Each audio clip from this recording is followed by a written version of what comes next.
Hey, what's going on, everyone? This is Mitch. Good Saturday evening to you all. Hope you guys are doing great out there tonight and had yourselves a wonderful day. And I hope everyone's been having a great weekend out there so far. Here to bring you the latest information that we have on what is now Tropical Storm Milton. Milton is forecast to not only become a hurricane, but unfortunately, now it is forecast to become a major hurricane, which, if you're wondering what the criteria of a major hurricane is, that's Category 3 or higher. So, folks, this is a developing situation. It's a serious situation. Things have certainly trended in an awful direction over the last 24 to 36 hours, and we're here to try to figure it out. So the first thing we're going to do is go over what's going on right now in the Gulf of Mexico with Milton. We'll go over the latest information from the National Hurricane Center. We'll go over all model guidance for you, the global models and even the hurricane models, and then we'll talk about the environment background that Milton will be dealing with. It's going to promote, unfortunately, a strong hurricane in the Gulf of Mexico.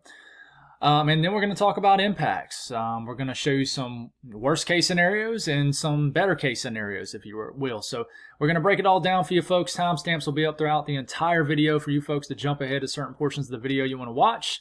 Don't blame you one bit. I know my videos are pretty long, but I like to get very detailed for you folks. So if you guys have not subscribed, certainly consider doing that. Like the video if you like it, and if anybody has anything that I can pray about or pray over, please put it in the comments below so I can pray over it, and it gives others an opportunity to do so too. So let's get rolling this evening. So this is Milton right here. You know, it continues to kind of pop off convection in the same area in the western Gulf of Mexico areas of the Bay of Campeche. You know, indicated here by these white colors, black colors, right in this area. This tells us we have colder cloud tops, which means we have deep convection, those tall updrafts soaring up pretty far in the atmosphere. And the higher up you get in the atmosphere, the colder it gets, which is indicated by the colors here. So this is where the consolidation of our energy is, pretty much where Milton is. All this other stuff over here that you're seeing in all these colors, this is shower and storm activity pushing towards the peninsula of Florida. But this isn't, I would say, directly associated with Milton. There is just basically an atmospheric setup in the Gulf of Mexico that supports a lot of disbursement of air east of Milton. So basically this is aiding an environment across the entire Gulf of Mexico this evening for a lot of rising air. Therefore, rising air allows for shower and storm development, and that's exactly what you're getting a lot of in the Gulf of Mexico right now. But this is actually Milton. I think when we wake up tomorrow morning, Milton will look, I would say, you'll be able to look in this area and say, okay, I can kind of see the difference between this right here and that. Okay, I think by the time we get into tomorrow morning, we'll really be able to kind of see the difference here, because I mean, I know all this doesn't look a whole lot different than this. So that's what's going on right now in the Gulf of Mexico. Latest from the National Hurricane Center. This is the cone. I like to look at this. It's called Zoom Earth. It's like combining Google Maps with the tropics. This is the same cone that the National Hurricane Center uses. So this is where our system is right now. Another update's going to come out in about a few minutes. Probably by the time I'm done with this video, there'll be an 8 p.m. update, but it's not going to change really anything, and I'm going to tell you guys in this video. Right now, it's a 40-mile-per-hour tropical storm. Milton is. Could bump up to a 45 or 50-mile-per-hour tropical storm in the next update, but like I said, it's not going to change really anything that I'm going to tell you guys in this video. By the time we get into tomorrow afternoon, should be a 65-mile-per-hour tropical storm. That's what it's forecast to be by the National Hurricane Center. Could have a hurricane by 2 a.m. Monday. By the time we get into 2 a.m. Tuesday, so from 2 a.m. Monday to 2 a.m. Tuesday, it could increase, 25 miles per hour. So we have a Category 2 105-mile-per-hour hurricane by 2 a.m. Tuesday. And then now they are forecasting a major hurricane. By 2 p.m. Tuesday, it's a Category 3 hurricane. And from 2 p.m. Tuesday, it goes from basically this area of the Gulf of Mexico right here, just off the shorelines of Clearwater, Tampa, etc., Sarasota, and those areas. So Tampa is right in the middle of the cone right now. And right now, the National Hurricane Center has a peak intensity of 115-mile-per-hour storm. So they have in the forecast a major hurricane making landfall somewhere along the west coast of Florida. And if you notice, the cone goes from way up here just south of Tallahassee all the way down here to southwestern sections of Florida. So there's still a wide area. This cone is not the impact zone, folks. I think a lot of people get that confused. This is where the center of the storm can actually go. So just remember that. But that's the latest a breakdown from the National Hurricane Center. The more traditional look you guys are probably used to, and we do not have a new update. So we're going to stick with the 4 or 5 p.m. update. S stands for tropical storm, H hurricane, M stands for major hurricane.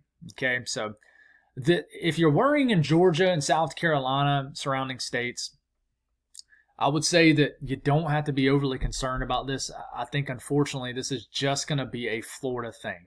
But we're certainly watching everything. We got to continue to watch things. So what we're going to do here is we're actually just going to start all this off by about around Monday or Tuesday, give or take which model we look at. So here we're going to actually start this by looking at Tuesday morning. So we're going to fast forward a couple days.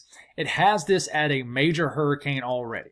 Okay, 956 millibar. I would say that's a high-end Category 2, maybe low-end Category 3. So could still be a Category 2 hurricane. Tuesday morning, October the 8th.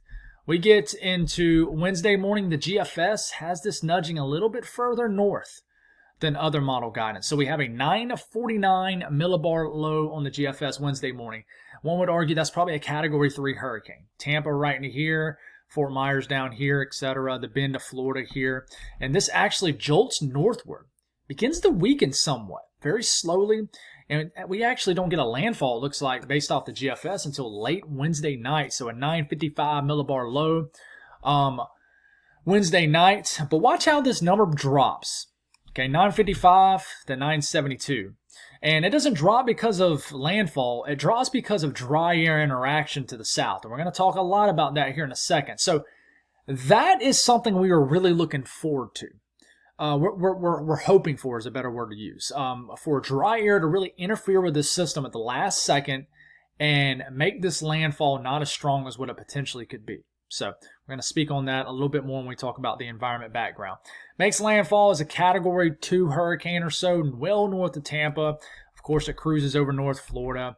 Could bring a little bit of rain, push a little bit of rain into the eastern Carolinas, southeastern Georgia, but don't think it's going to be a big deal there, and then it heads on off. Okay, now let's look at the European model. Okay, we're going to have to back this up a little bit too far in advance here. We're going to fast forward this to Tuesday morning. Here it is.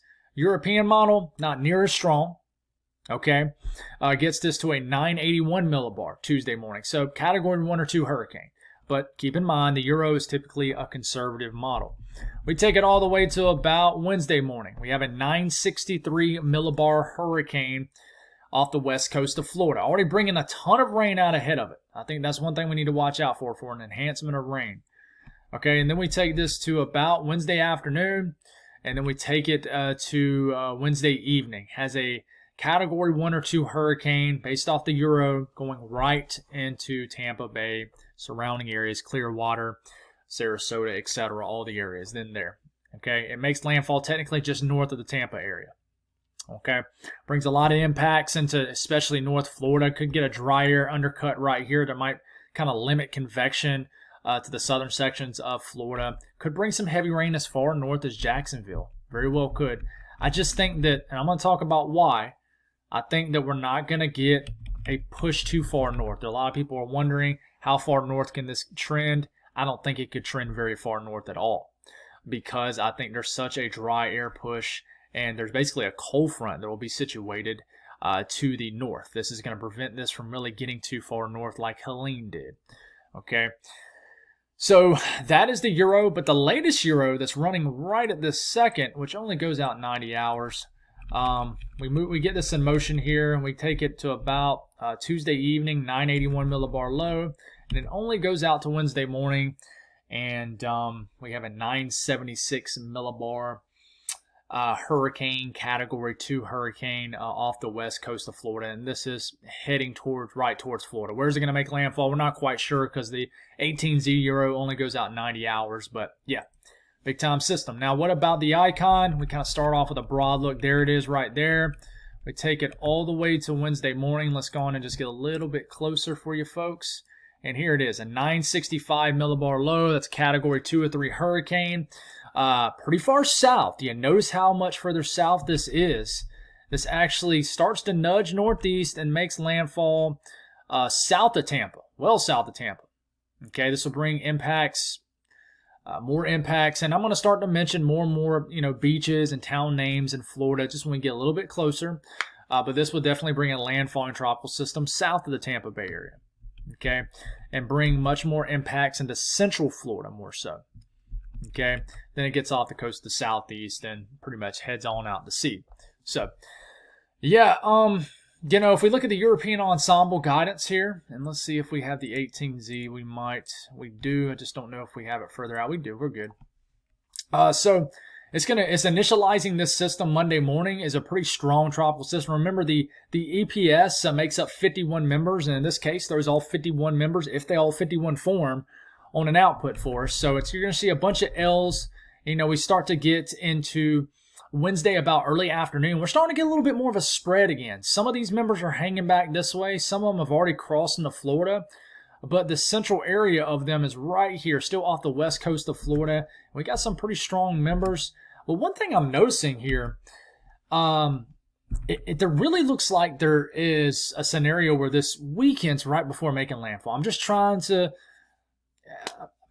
give you guys a better case scenario too. Okay, worst case scenario, we're just going to get a landfalling major hurricane. Could this thing weaken right before landfall? I think there's an opportunity for it. I really do.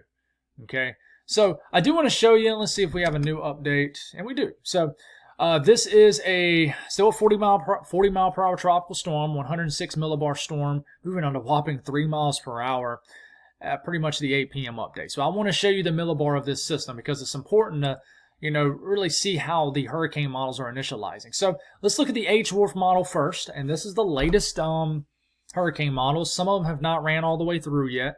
They're still in the middle of running. But this is initializing a few millibars too strong, but we keep this going. It says when we wake up tomorrow morning. Now this is when it gets a little wacky for me. It says that we're going to wake up tomorrow morning to an all-out Category 2 hurricane. So to me, right off the dot, the H-Wharf model is off its rocks. It's hard for me to believe. It strengthens it very quickly overnight, and then we get into Monday morning, has a 955 millibar low, Category 2 or 3 hurricane, and then it takes us all the way to about Tuesday morning, drops us all the way down to a 936 millibar hurricane, Category 4, and this only goes out to Tuesday afternoon, and we have a full-fledged Category 4 hurricane cruising across the Gulf of Mexico, and ultimately it's heading right towards Florida. It's just not in your screen. In fact, we just got a couple more runs here, and yeah, it doesn't strengthen it much more than this, but you're starting to see, look, Tampa Bay's right here coming up on your screen, and we got a very strong hurricane heading right towards the area.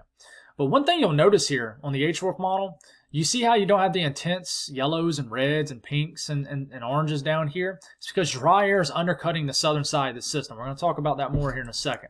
Now, the HMON model initializes this, still a few millibars too strong, strengthens this into almost like a strong tropical storm by the time we wake up tomorrow morning, which is a little bit more realistic. We get into Monday morning. This is a Category 1 or 2 hurricane based off the millibar. And we get into Tuesday morning, okay, this is our all the way at a Category 4 hurricane. Okay, so it just gets crazy fast. And then we take this into Wednesday morning. It drops this to just about Category 4 or 5 status. It's a 924 millibar storm. Let's hope that does not happen. And it actually, kind of maintains the strength here. But there it is. There's the dry air getting involved. So even the HMON model, right, shows a horrific scenario where it drops the millibars to the 920s. But watch how the number begins to rise.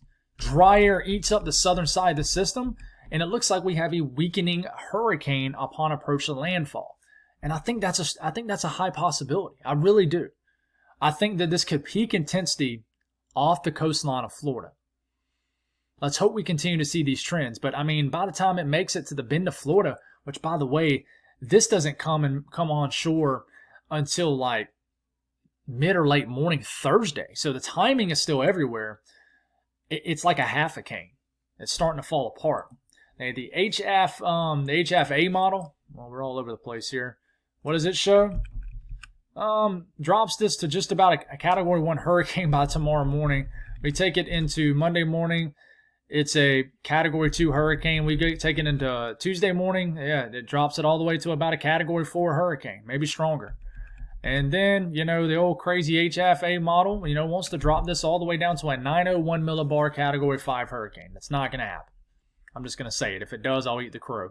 But Tuesday evening has a Category 5 hurricane in the Gulf of Mexico. But look how it weakens it. See how that number begins to rise? Even the crazy HFA model weakens the system almost 50 millibars before making landfall. Okay, then it comes on shore, and yeah, it still makes landfall as a hurricane, but it's really, really weakening there. Okay, so that's all the hurricane models. So you're seeing a big uptick in strength. That's kind of the common thing we're seeing. Big uptick in strength in the short to medium term. And then right before landfall, it looks like the common trend we're seeing is a weakening right before landfall. We really got to hope for that and pray for that. But the GFS, actually, I'm sorry, this is the H-Wharf model. Okay, and this is, now let's look and see if we got a better representation of this. Let's just keep it at this because we're not really focusing on what the run does, but the environment and the upper levels. Okay, so this is at 200 millibars, 40,000 feet up in the air. All right, so the environment as we're waking up tomorrow morning is supported for a strengthening tropical system. All right, we know that in the northern hemisphere, low pressure spins cyclonically, just like this. Okay, that is an ugly circle I drew. So it spins just like that, right? So in the upper levels of the atmosphere, as we're waking up tomorrow morning and right now, we're getting air. You see these lines right here with arrowheads in them? Almost looks like arrowheads. You see how air is being kind of pulled this way, then this way. Air is being pushed out right here, and then it's just streaking across this area with a stout westerly flow, which is ultimately what's steering the system in the upper levels of the atmosphere. So a lot of air being dispersed out away from the system. So air is rising. You know, these systems are trying to, create an environment for rising air. Air is being dispersed away, allows for more air to rise. It's a continuous cycle. And if the environment supports that, then you continually get rising air, which means you'll continue to have the firing and sustaining of convection. Convection is shower and storm activity. Shower and storm activity creates moist air. These systems love moist air. So the environment supports this. We've been talking about this all hurricane season, and if you've been with me for a while, throughout the last hurricane season when we're trying to break down the environment, and it stays the same, folks. I mean, this thing kind of creates its own environment, low shear. All right, I think that it will deal with some shear, but I think as we're getting to Monday and Tuesday, it'll have a very low shear environment. But, as we're getting right here, okay, and I really don't like this model here. So let's try to find a better look here. Doesn't change much in the short term, but I just don't like what it's showing. Oh, that is irritating. Here, I'm sorry, guys. Just bear with me. Here we go. Still just shows what. All right, so yeah, this is the HFA model from 12Z. So same thing, it strengthens here, and then it looks like it kind of weakens right into here, right before landfall, Wednesday morning. Okay, it looks like that number begins to rise, which means the higher the millibar, the weaker the low pressure. So you see how that happens? See how it's like a 944 right here, Tuesday evening, and then by the time we get to landfall, it rises a good 15 to 20 millibars. Why does it do that? Well, notice how the environment kind of changes. Right here, you got just a huge environment for a lot of dispersion of air. Air is being rapidly dispersed to the east right here. It's kind of doing some weird stuff right here, but still just an environment that supports a lot of disbursement of air. But if you notice, on the western side of the system, air is trying to push against it, but then it's immediately kind of getting jetted out just like that. Okay? But watch what happens as we continue to move forward here, especially on the western side of the system. It looks like air is starting to get immediately pushed right up against the western side of the system. It's not really doing this anymore. It's going right up against the western side of the system. So that's creating some westerly shear on Milton. On the east side, tons of air being pushed outward. This allows for rising air on the east side of the system. On the west side, you got a lot of stout westerly flow. So what is that doing on this side of the system, which, by the way, isn't as large as the circle I drew? It's creating wind shear. Wind shear eats up convection, so it's going to allow for all the dry air on the top of the system to really try to work in. And that's exactly what happens if we actually look and go back to that model here. HFA, Milton, good. So if you notice, very moist environment surrounding this system Monday morning. This allows for the strengthening of this tropical system, but if you look right here, you see how the dry air, which is indicated in the brown colors here, and then the moist air indicated by the green colors. See how the dry air is starting to wrap into the flow of the system? Okay, we're actually going to get a little bit closer here, and Let's look at that, and we're actually going to go back to the 12Z. You see how the dry air is wrapping into the system right here? I'm going to draw on this. Here it comes, trying to get into that cyclonic flow of the system. Okay, by Tuesday afternoon, you still got a very moist environment surrounding that L, that central low pressure, the heart and soul of the system. But watch two things happen here. Try to. Watch this number rise, meaning a weakening system, and watch why it rises as dry air tries to eat away kind of the southern side of this convection. So we're going to keep this in motion here. Watch how dry air. Soon as dry air gets in there, see how that number begins to rise, indicating a weakening storm system? And it happens before landfall, which allows for a weakening trend right before landfall. Okay, let's hope that happens. And that's because the shear comes on the west side and basically just rips apart convection on the western side of the system and the southwestern side of the system. So if we're talking about impacts, a lot of rain coming. If you live in the yellow color, that's 4 to 6 inches of rain. If you live in this kind of muted orange color, that's 6 to 8. If you live in this flat out orange color, that is 8 to 12 inches of rain. So a lot of rain, anywhere from 6 to 12 inches of rain expected for Tampa. Could be a little bit of an enhanced flow on the east side of this system, kind of between Jacksonville and Orlando. And just basically the entire peninsula of Florida is going to get a lot of rain. The chance for flash flooding is just at a slight risk right now, but I expect this to get bumped up to a moderate risk. So right now, just a 15% chance of flash flood guidance being met, but I do think this will increase.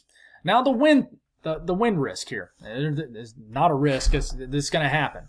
We just got to figure out what the worst winds are going to be. There's a lot of concern about Tampa taking a direct impact. They've bobbed and weaved these hurricanes for a very long time. Are y'all going to avoid this one? Someone's going to get hit. Someone's going to have to take it in the chin, unfortunately. The latest GFS, as far as the wind field, would take the worst winds north of Tampa, but it would still bring, and I want to show a broad look at this first because it still brings some gusty winds, even into South Georgia. I think this is just a far northern outlier here, solution, I would say. But if you do take a closer look, Tampa gets that 60 to 70 mile per hour wind gust. You go north, along the west coast and the bend of Florida here, you start to get into the 70, 80, 90 mile per hour wind gust. So very breezy conditions. If you look at the latest Euro, and we're going to have to look at the 12Z, the latest Euro, it's not a whole lot different, guys. I mean, brings 70, 80 mile per hour wind gusts right into Tampa Bay and surrounding areas. Some gusty winds down here in the southwest coast of Florida. A lot of strong winds inland, all the way back to Orlando, Gainesville, all the way to the east coast of, also to the east coast of Florida too, folks. I mean, we take another broad look at this. I mean, gusty winds all the way into Jacksonville. Okay, so this would heavily impact kind of north central and northern Florida. Strong winds.